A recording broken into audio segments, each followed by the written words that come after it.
Good morning, students. This is chapter number 12, friction, and today's topic is types of friction.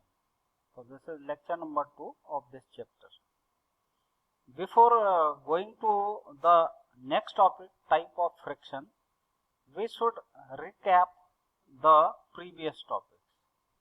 In previous lecture, we have said that the force of friction is the opposing force which produced at the surface in contact, and the force of friction always act between the object and the surface.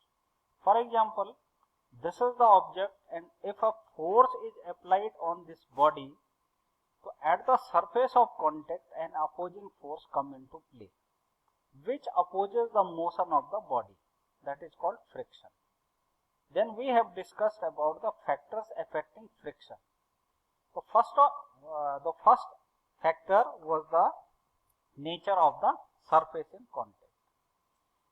The surface in contact is, if it is rough, the friction will be there. But if the roughness of the surface is very smaller, means the surface is smooth one, the force of friction will be low. Second factor was the hardness of the surface pressed together, means the weight of the body also causes the friction.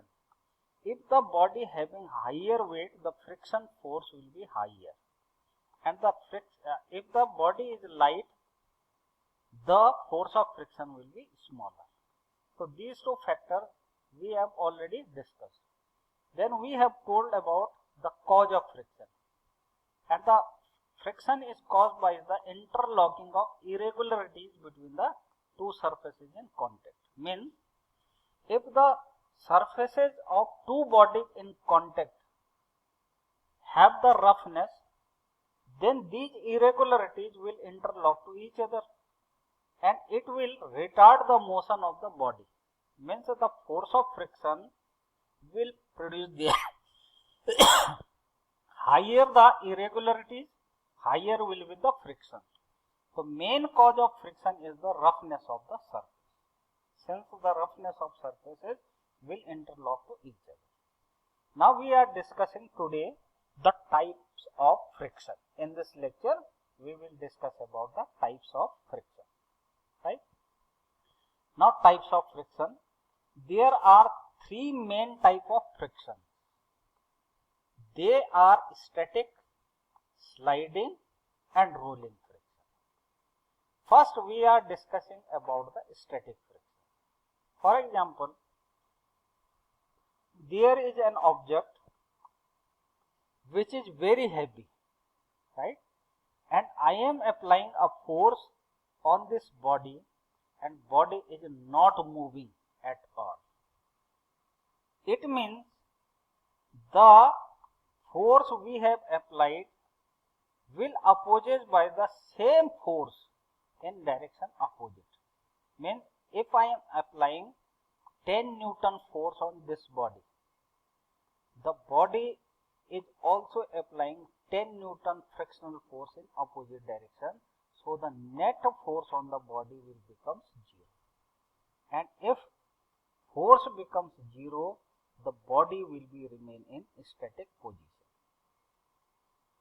कोई object पे जब आप force लगा रहे हैं और वो object हिल नहीं रहा बेटा, अपनी जगह से डिस्प्लेस नहीं हो पा रहा है, इसका मतलब जितना हम फोर्स लगा रहे हैं उतना ही फोर्स हम पे भी लगा रही, फोर्स ऑफ फ्रिक्शन भी लग रहा है अपोजिट डायरेक्शन में, इसलिए वो बॉडी अपनी जगह से हिल नहीं पा रही है.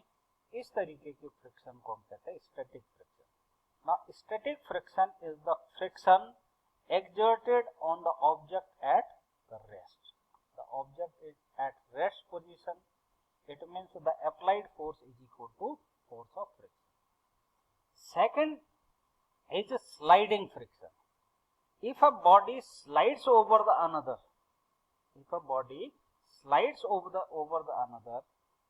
then the friction exerted when the object slides over the surface of another body. For example, Now we are applying 80 Newton force on this body, 80 Newton, and force of friction is 10 Newton.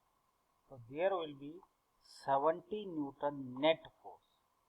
Now this body will slide over the surface of earth. इसका मतलब body पे आपने 80 Newton का force लगाया, 10 Newton का opposing force लगा, force of friction, तो इस पे जो नेट फोर्स लगा है, देखिए 80 में से 10 तो अपोजिट डायरेक्शन में लग जाए, इसका मतलब 70 रह गया। तो ये जो 70 न्यूटन का फोर्स है ये ऑब्जेक्ट को स्लाइड कर देगा, ठीक है। यहाँ एक एग्जांपल देख रहे हैं आप बच्चे का, ये बच्चा इस स्लाइडर के ऊपर स्लाइड कर रहा है, ठीक है ना। तो the friction given by this surface to this child in opposite direction will be the sliding friction. यानी कभी कोई बॉडी दूसरी सरफेस के ऊपर अगर स्लाइड कर रही है तो अपोजिट डायरेक्शन में जो फोर्स लगता है, फोर्स ऑफ फ्रिक्शन, उसे कहते हैं स्लाइडिंग फ्रिक्शन। और तीसरा है rolling friction. It is the friction exerted when body rolls over the surface. अब यहाँ आप तीसरे एग्जांपल पे देखें, यहाँ पे एक सिलिंड्रिकल बॉडी है, एक कैन है। अब आप इस स्लाइडर पे अगर आप इसको रखते हैं तो ये स्लाइड नहीं करेगा, बल्कि ये रोल करता हुआ जाएगा, लुढ़कते हुए जाएगा। तो तब जो फोर्स ऑफ फ्रिक्शन लगता है उसे कहते हैं रोलिंग फ्रिक्शन, ठीक है। Now the sliding friction is slightly less than the static friction. Means static friction सबसे बड़ा होता है और स्लाइडिंग फ्रिक्शन उससे छोटा होता है। तो sliding friction is slightly less than the static friction and the rolling friction is less than the sliding friction and static friction. इसका मतलब सबसे बड़ा फ्रिक्शन होता है स्टैटिक फ्रिक्शन, उसके बाद स्लाइडिंग फ्रिक्शन, और सबसे छोटा होता है रोलिंग फ्रिक्शन। आप बेटा इसके कई सारे एग्जांपल्स देख सकते हैं। देखिए हमारे घरों में जब हम सिलेंडर लाते हैं, भरा हुआ सिलेंडर, तो उसको लाने के दो तरीके होते हैं। ये तो आप उठा के अपने कंधे पे ले जाओ, या फिर उसे रोल करते हुए ले जाओ। आपने देखा होगा कई लोग जो है वो उस पे लात मारते चले जाते हैं, उसे रोल करते हुए जाते हैं। रोल करने से क्या होता है कि वहां फ्रिक्शन कम हो जाता है, यानी अपोजिंग फोर्स कम हो गया, तो सिलेंडर जो है वो बड़े आराम से आप अपने घर तक पहुंचा सकते हैं। लेकिन अगर आप किसी तरीके से उसे खींच के ला रहे हैं, तो खींच के लाने का मतलब क्या हुआ, स्लाइडिंग फ्रिक्शन। तो स्लाइडिंग फ्रिक्शन आएगा तो वो ज्यादा होता है, तो आपको ज्यादा जोर लगाना पड़ता है उसमें, ठीक है। कुल मिला के there are 3 types of friction, static friction, sliding friction, rolling friction. Static friction तब आता है जब ऑब्जेक्ट रेस्ट में हो, स्लाइडिंग फ्रिक्शन तब आता है जब बॉडी स्लाइड कर रही हो, और रोलिंग फ्रिक्शन तब आता है जब कोई बॉडी रोल कर रही हो। और रोलिंग फ्रिक्शन सबसे कम होता है, उससे ज्यादा स्लाइडिंग फ्रिक्शन होता है, और सबसे ज्यादा फ्रिक्शन होता है स्टैटिक फ्रिक्शन, ठीक है। तो these are the 3 types of friction. Now friction is sometimes useful. Friction जो है उसका होना जरूरी है, it is a necessary evil. Friction is useful for many of our daily activity. जरूरी होता है कई एक्टिविटी। अब कैसे कैसे होता है उसके कुछ एग्जांपल देते हैं हम। It is possible to hold the tumbler due to friction between the hand and the tumbler. आप ये ग्लास पकड़ रहे हैं, पानी का गिलास, अगर पानी के गिलास को अगर आप होल्ड कर रहे हैं बेटा, इसका मतलब उंगलियों के बीच में और इस गिलास के बीच में फ्रिक्शन है, वेट इसका डाउनवर्ड डायरेक्शन में, तो वेट तो चाहता है कांच का गिलास नीचे गिर जाए, लेकिन आपके हाथों से उस पर फ्रिक्शन लगता है, और वो फ्रिक्शन क्या करता है, इस वेट को बैलेंस कर देता है। तो ये जो टम्बलर है, ये जो गिलास है पानी का, ये नीचे नहीं गिर पाता। लेकिन अगर किसी गिलास के बाहर ऑयल लगा हो मान लिया, और तब आपको कहा जाए कि पानी से भरा हुआ गिलास पकड़ो, तो स्लिप हो जाएगा। क्यों? क्योंकि ऑयल के आने से फ्रिक्शनल फोर्स कम हो गया।